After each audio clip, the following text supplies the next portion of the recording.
మహారాష్ట్ర ఎన్నికల ఫలితాలపై ఏక్నాథ్ షిండే కీలక వ్యాఖ్యలు చేశారు. పూర్తి ఫలితాల తర్వాత సీఎంపై నిర్ణయం తీసుకుంటామని చెప్పారు. ఫలితాల తర్వాత కూటమి నేతలంతా కలిసి కూర్చొని సీఎం అభ్యర్థిని నిర్ణయిస్తామన్నారు. కూటమి పార్టీల మధ్య ఎలాంటి విభేదాలు లేవని, ఆరోపణలు చేసేవాళ్లు చేస్తూనే ఉంటారన్నారు. కేంద్ర రాష్ట్ర ప్రభుత్వాలు కలిసి మహారాష్ట్ర అభివృద్ధికి కృషి చేస్తారని షిండే తెలిపారు. మహాయుతికి భారీ మెజార్టీ ఇచ్చారని, ఇంతటి విజయం అందించిన మరాఠా ప్రజలకు ఆయన ధన్యవాదాలు తెలిపారు. చరిత్రలో నిలిచిపోయే విజయం ఇచ్చారని షిండే తెలిపారు. రెడ్డిగా ఇదే అంశానికి సంబంధించి మరిన్ని డీటెయిల్స్ మా ప్రతినిధి రాజిరెడ్డి లైవ్ లో అందిస్తారు. రాజిరెడ్డి, మహారాష్ట్రలో ఎన్డీఏ కూటమికి సంపూర్ణ మెజార్టీ వచ్చింది. ఇప్పటికే 220 సీట్లు దాటాయి కూటమి పక్షానికి. అయితే ఇక్కడ ఒక ఉత్కంఠ నెలకొంది. ఎవరు ముఖ్యమంత్రి అవుతారు మహారాష్ట్రలో అనేది ఒక ఉత్కంఠ, ఆసక్తి నెలకొంది. ఎందుకంటే అసెంబ్లీ కాల పరిమితి 26వ తేదీ వరకు ముగుస్తుంది. ఆ 26వ తేదీ లోపలనే ముఖ్యమంత్రి ఎవరు అనేది డిసైడ్ కావాలి. అంటే ఈ రోజో రేపో ఒక క్లారిటీ రావాలి. ఆ యొక్క నేపథ్యంలో అసలు ముఖ్యమంత్రిపై నేనే ముఖ్యమంత్రి అని ఎవరి పార్టీలు వాళ్ళే ప్రకటించుకుంటున్నాయి.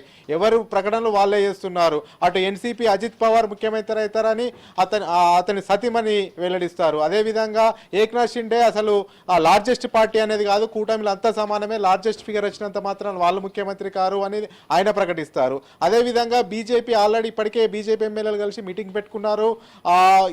దేవేంద్ర ఫడ్నవీసే ముఖ్యమంత్రిగా ఉండాలని ఆయన నివాసంలోనే ఎమ్మెల్యేలు సమావేశమయ్యారు. ఆయననే ముఖ్యమంత్రిగా ఉండాలనేది కూడా బీజేపీ ఎమ్మెల్యేలు కోరుతున్నారు. ఇలా మొత్తం మహారాష్ట్రలో చూసుకున్నట్టయితే 3 ముక్కలాట అయిపోయింది. ఏ పార్టీకి ఆ పార్టీ మా వర్గీయులే ఎమ్మెల్యే అవుతారు, మా నేతనే ఎమ్మెల్యే అవుతారు అని ఎవరికి వాళ్ళే చెప్పుకుంటున్నటువంటి పరిస్థితి కనబడుతుంది. అయితే ఎవరిని ముఖ్యమంత్రి చేస్తారు అనేది కూడా సర్వత్రా ఉత్కంఠ నెలకొంది. అయితే ఇక్కడ జరుగుతున్నటువంటి పరిణామాలను బీజేపీ జాతీయ నాయకత్వం నిశితంగా పరిశీలిస్తుంది. అందులో భాగంగానే ఇప్పటికే అజిత్ పవార్ తోని, అదేవిధంగా ఏక్నాథ్ షిండేతోని కేంద్ర హోంశాఖ మంత్రి అమిత్ షా ఫోన్లో కూడా మాట్లాడారు. అదేవిధంగా ఇక్కడ జరుగుతున్నటువంటి పరిణామాలను, తీరుతెన్నులన్నింటినీ కూడా గమనిస్తున్నారు. సాయంత్రం బీజేపీ జాతీయ కార్యాలయంలో ప్రధానమంత్రి నరేంద్ర మోడీ, అమిత్ షా ప్రెస్ మీట్ కూడా నిర్వహించబోతున్నారు. అయితే మహారాష్ట్ర కనీవిని ఎరగని రీతిలో ఎగ్జిట్ పోల్స్ను కూడా ఇది కూడా తలకిందులు చేశాయని చెప్పుకోవచ్చు. ఎగ్జిట్ పోల్స్ ఎన్డీఏ ప్రభుత్వం వస్తుందని చెప్పినా కానీ ఇంత భారీ ఆధిక్యం వస్తుందనేది కూడా ఏ ఎగ్జిట్ పోల్ కూడా చెప్పలేకపోయింది. అంటే ప్రజల నాడిని అందిపుచ్చుకోవడంలో ఎగ్జిట్ పోల్స్ మరోసారి వైఫల్యం చెందాయని చెప్పుకోవచ్చు. మొత్తానికి చూసుకున్నట్టయితే ఎవరు ముఖ్యమంత్రి అవుతారనేదే దేశవ్యాప్తంగా మహారాష్ట్ర వైపే అందరు ప్రజలు చూస్తున్నారని చెప్పుకోవచ్చు.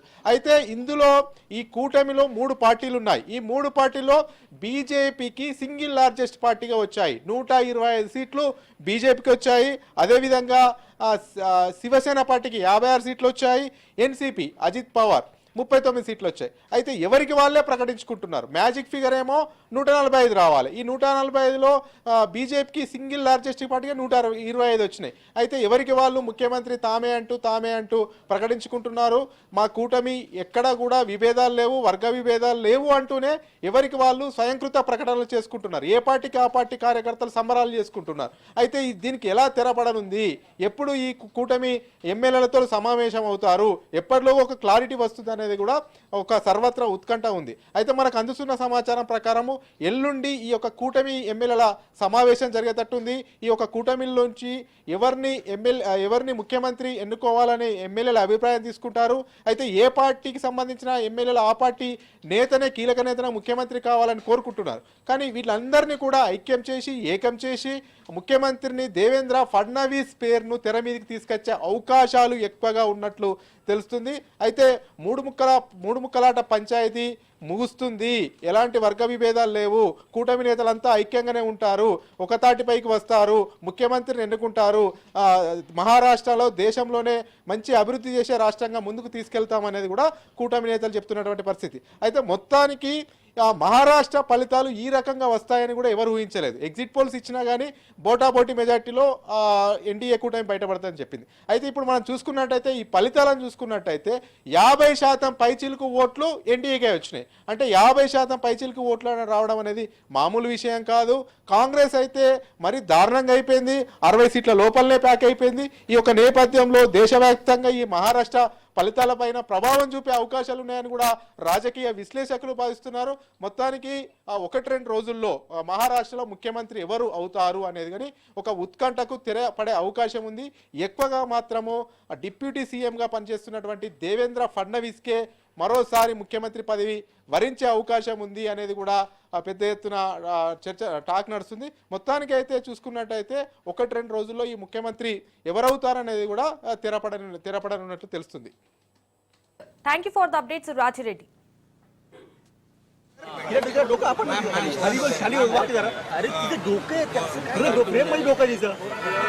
पीटीआय दादा इथला घे ना बरोबर ते माहिती नाही.